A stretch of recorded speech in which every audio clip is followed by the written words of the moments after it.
तो दोस्तों आज हो गया 4 नवंबर 2020। बिहार समेत देश दुनिया की बड़ी और ताज़ा समाचार लेके आए सिर्फ आपके लिए। चलिए फटाफट खबर शुरू करते हैं। उससे पहले चैनल को अब तक सब्सक्राइब ना किया हो तो फटाफट चैनल को सब्सक्राइब कर दे, लाइक कर दे, शेयर कर दे, ताकि इसी तरह की खबर आप हर रोज़ देख सके। चलिए शुरू करते हैं आज की पहली बड़ी खबर। बिहार चुनाव में मंगलवार को दूसरे चरण के लिए वोट पड़ गए हैं। राजनीतिक दल और नेता अब तीसरे चरण के लिए अपनी पूरी ताकत झोंक रहे हैं। ये बिहार चुनाव का अंतिम चरण है और इसमें एनडीए से अलग होकर अकेले मैदान में उतरे लोजपा के 41 प्रत्याशी ताल ठोक रहे हैं। एनडीए गठबंधन में जेडीयू को 35 सीटें मिली हैं। इन सीटों पर चिराग ने भी अपने प्रत्याशी खड़े किए हैं।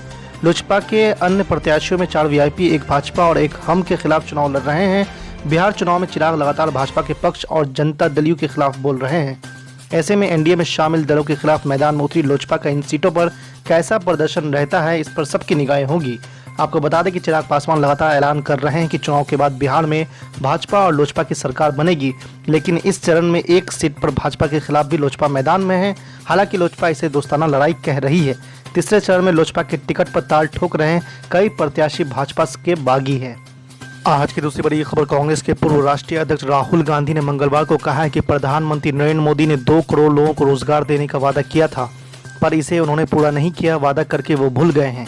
इसी वजह से बेरोजगारी बढ़ी है। उन्होंने युवाओं को समस्या उठाते हुए कहा है कि जब सीएम नीतीश कुमार से युवा रोजगार के बारे में पूछते हैं तो मुख्यमंत्री चुनावी सभा से धमकाकर बाहर निकाल देते हैं। राहुल गांधी कटिहार किशनगंज में महागठबंधन प्रत्याशियों की चुनावी सभा को संबोधित कर रहे थे। उन्होंने कहा कि राज्य में बाढ़ से प्रतिवर्ष लाखों का नुकसान होता है। इसको लेकर बाढ़ निरोधक बजट बढ़ाया जाएगा। देश को 20% मक्का देने वाले बिहार के किसान को सही दाम नहीं मिलता है। अभी तक केंद्र और राज्य सरकार ने फूड प्रोसेसिंग प्लांट नहीं लगाया है, जिस कारण मजदूरों का पलायन जारी है। राज्य में महागठबंधन की सरकार बनी तो सीमांचल में मक्का आधारित उद्योग लगाया जाएगा। किसान अपने खेतों में ही उपज बेच सकेंगे और मजदूरों का पलायन रुकेगा। राहुल गांधी ने धान के समर्थन मूल्य की चर्चा करते हुए कहा है कि छत्तीसगढ़ में किसानों को धान के 2500 रुपये प्रति क्विंटल मिलते हैं, जबकि बिहार में 800 में भी कोई खरीदने वाला नहीं है। आज की तीसरी बड़ी खबर। बिहार में दूसरे चरण की वोटिंग खत्म हो गई है। इसके बाद महागठबंधन ने दूसरे चरण की 94 सीटों में 65 सीट जीतने का दावा किया है। राजद सांसद मनोज झा ने कहा है कि राजनीतिक लाभ लेने के लिए पीएम को भारत माता की जय बोलना पड़ रहा है। कहा कि तेजस्वी यादव के सवालों का भी पीएम ने कोई जवाब नहीं दिया। कांग्रेस के राष्ट्रीय प्रवक्ता पवन खेरा ने कहा है कि बिहार से डबल इंजन की सरकार की विदाई लगभग तय है। कहा कि राजनीति में हिंसा की कोई जगह नहीं है। लोग अपने गुस्से का इजहार ईवीएम का बटन दबाकर करेंगे। तो वहीं आपको बता दें कि पथ निर्माण मंत्री नंदकिशोर यादव ने दावा किया है कि दूसरे चरण के चुनाव के बाद एनडीए की सरकार बनना तय है। बिहार में इतिहास रच जाएगा। एक बार फिर एनडीए की सरकार बनेगी। प्रदेश के लोगों ने तय कर लिया है कि उन्हें सुशासन चाहिए। मंगलवार को जारी बयान में मंत्री ने कहा है कि बिहार के लोगों ने जाति और धर्म से ऊपर उठकर प्रदेश की उन्नति के लिए मतदान किया है। आज की चौथी बड़ी खबर। जन अधिकार पार्टी के राष्ट्रीय अध्यक्ष पप्पू यादव ने कहा है कि जो नेता आज हेलीकॉप्टर में बैठकर वोट मांगने आ रहे हैं वो लॉकडाउन के समय कहाँ थे। जब लॉकडाउन हुआ था तो देश के गरीब जनता से सरकार और विपक्ष दोनों ने मुंह फेर लिया था। किसी को दिहाड़ी मजदूर, रिक्शा ठेला चालकों को चिंता नहीं थी। उस विपरीत परिस्थिति में मैं और मेरी पार्टी के कार्यकर्ता ज़रूरतमंदों की सेवा में लगे रहे थे। हमने घर घर जाकर राहत सामग्री पहुँचाई थी।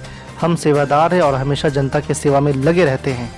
आपको बता दें कि प्रगतिशील लोकतांत्रिक गठबंधन के संयोजक पप्पू यादव ने अपनी प्रतिज्ञा यात्रा के दौरान मंगलवार को किशनगंज, कटिहार, सुपौल, पूर्णिया और दरभंगा में जनसभाओं को संबोधित किया। बंद पड़ी चीनी मिलों को पुनः खोलने का वादा करते हुए जाप अध्यक्ष ने कहा कि यदि हमारी सरकार बनी तो 1.5 साल के अंदर मोतिहारी और मधुबनी में बंद चीनी मिलों को खोला जाएगा।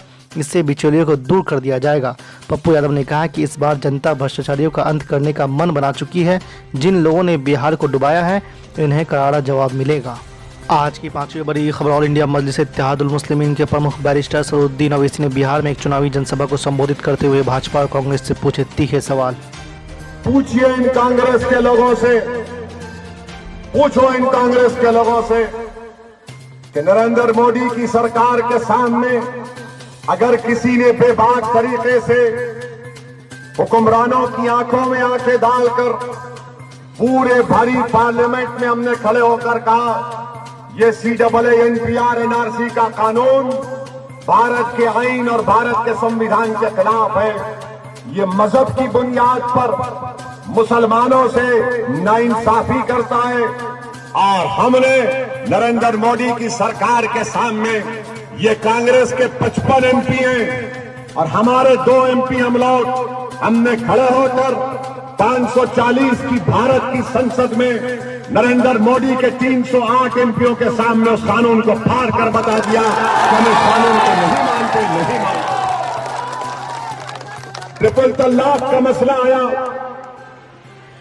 ट्रिपल तलाक का मसला आया जो हमारे तहजीब और तमद्दुन के, हमारे कवानीन के खिलाफ है। किसने खड़े होकर ट्रिपल तलाक के मसले की मुखालिफत की? किसने कहा कि मुस्लिम महिलाओं के खिलाफ है? किसने उस कानून की दलाइल के साथ धज्जियां उड़ाई? पूछो इन लोगों से, इनका मुंह नहीं खुलता कांग्रेसियों का। ट्रिपल तलाक के मसले में हमने आवाज उठाई।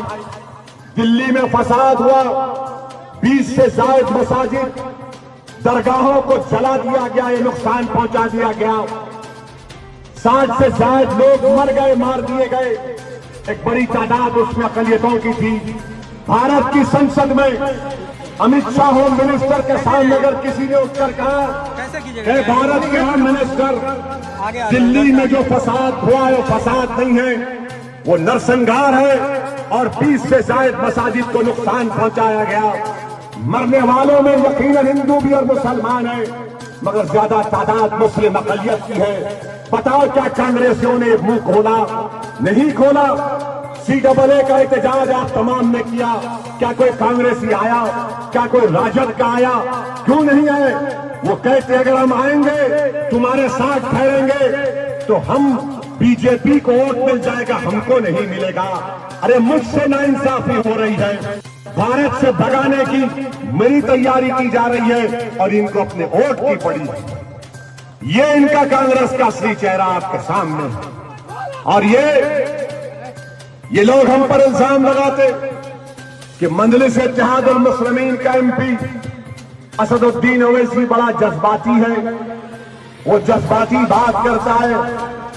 मेरी बात सुनो मेरे भाई, अगर किसी के सामने उसकी औलाद की तालीम का इंतजाम नहीं होता, उस बच्चे का बचपना स्कूल में नहीं गुजरता, वो बच्चा बड़ा हो जाता है, उसको रोजगार नहीं मिलता, वो बच्चा बड़ा होकर अपने ज़ईफ माँ बाप के लिए बहादुरगंज छोड़कर पंजाब हरियाणा चला जाता है। जब उसके माँ बाप घर में होते हैं, उनसे कहा जाता है कि तुम घुसपैठी हो, CAA के कानून में तुमको घुसपैठी करार दिया जाएगा। सैलाब आता है, लाखों एकड़ जमीन कट जाती है। उस नौजवान से पूछो जिस पर ये सब गिरता है तो क्या जज्बात में आएगा? वो थाली मारकर बोलेगा बहुत अच्छा हो रहा है। मैं उस नौजवान की जज्बात की तर्जुमानी करता हूं, उसके दिलों में छुपे हुए गुस्से को अपनी जबान पर लाकर ये इख्तिदार की कुर्सियों पर बैठने वाले जालिमों से आपके हक का मुतालबा करते हैं। अगर इसको जज्बाती कहते हैं तो मैं अपने जज्बात की को बरकरार रखूंगा, क्योंकि गरीबों की इंसाफ की राह हम लड़ रहे हैं। आप बताइए, 30 साल से 20 साल से मीठी मीठी बातें कर करके वोट हासिल किया गया, हमको कहते वोट काटने आए। अब मेरे सवाल का जवाब दो पापियों कांग्रेसियों, सुनो तुमको सवाल करते जवाब दो। और मेरा सवाल बीजेपी के नरेंद्र मोदी और अमित शाह से भी है। मैं आज के इस जलसे से आपसे कहना चाहता हूं कि बिहार में मुस्लिम अकलियत की आबादी 17% है। बिहार में मुस्लिम अकलियत की आबादी 17% है। यादव भाइयों की आबादी 14% है। कितनी है? मुस्लिम अकलियत की 17%। हमको बोलते रहो वोट काटना है, हम किसी के एजेंट बन के आए हैं। मैं यादव भाइयों को सलाम करता हूं, वो 17% है, मगर तुमको मालूम बिहार की असेंबली में उनके कितने विधायक हैं? मालूम आपको? बिहार के विधानसभा में हमारे यादव भाइयों के कितने विधायक जीत कर जाते हैं? आपको मालूम कितने मुस्लिम अकलियत जीत के जाते हैं? मैं बहादुरगंज की जनता से, बिहार की जनता से मेरा एक सवाल है। आपको मालूम कि हमारे यादव भाई 14% है। 55 से ज्यादा उनके विधायक जीत कर जाते हैं। आबादी में हिस्सा 14%, मुस्लिम अकलियत 17%। बताओ तुम्हारे कितने विधायक जीत के जाते? बताओ मैं तो एजेंट हूं ना, आप जवाब दो कितने जीत के जाते किसी को मालूम?